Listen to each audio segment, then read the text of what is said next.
This year we witnessed a very difficult but brave decision by Mariam Rajavi to ask Ashraf residents to move to a camp called, ironically, Liberty, near Baghdad airport.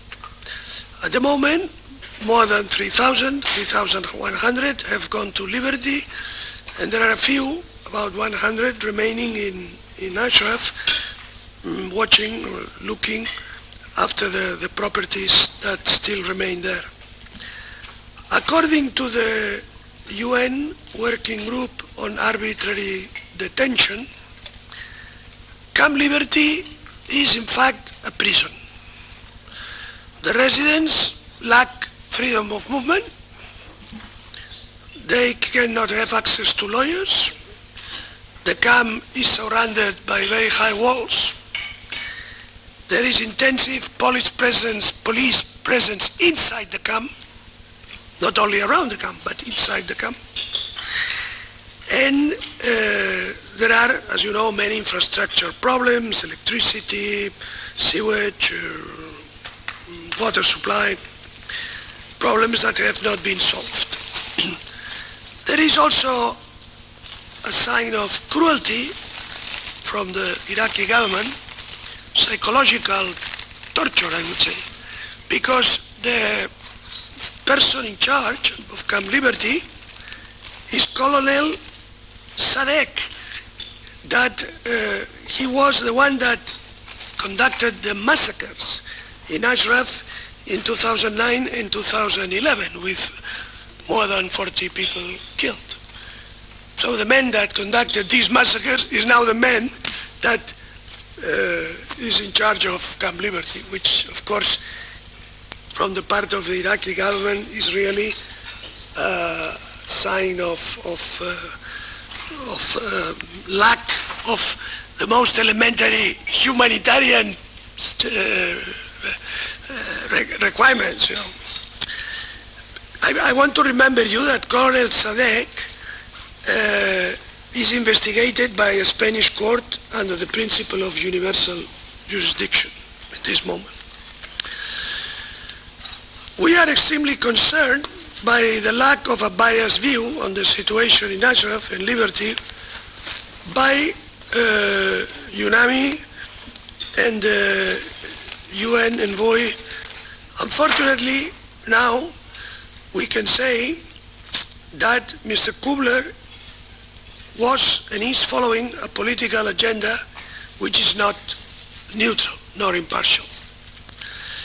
We believe that the UN Secretary General should appoint another envoy, because Mr. Kubler, as I say, is completely partial. And it would be good to have an unprejudiced envoy instead of Mr. Kubler, and we have addressed UN Secretary General several times asking for this.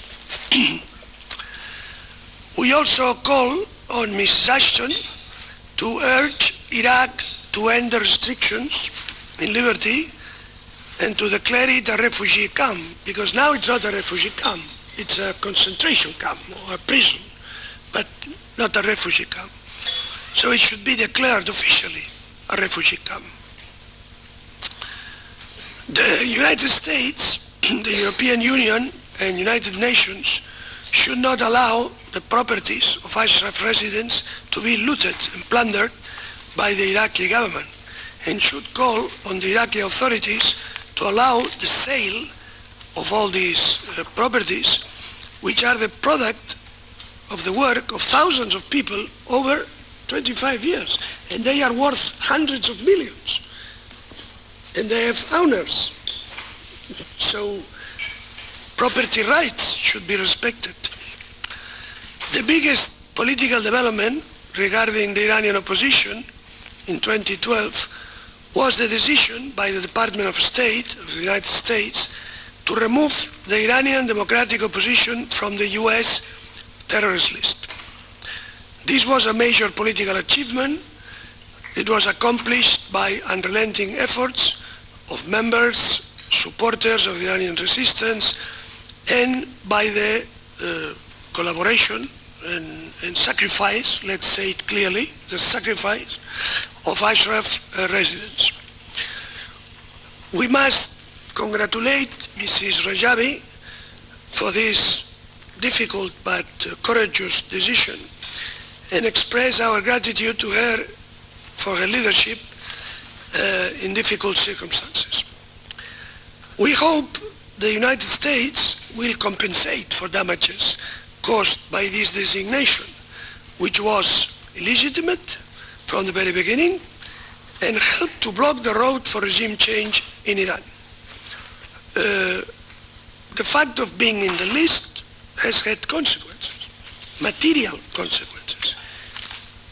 I dare say that the fact of being in this list has had a cost in human lives. And this is not something we can just take frivolously. And the United States should reflect about this and perhaps think about a fair compensation to the 12th. So I think it would be right. I remember when the delisting in the United States seemed something almost impossible. And it happened. Why it happened? It didn't happen because suddenly Hillary Clinton saw the light of truth. No, no. It happened because the constant pressure we have been making, and of course many others, not only the European Parliament, many others, during many years. And this pressure, together with the sacrifice of Ashraf residents, at the end produced a result. So, as I said, this is our last meeting this year. We have behind things to be happy about, like the delisting, things that are the source of grave concern, like the situation in Liberty, but we must go on fighting for the things we believe in,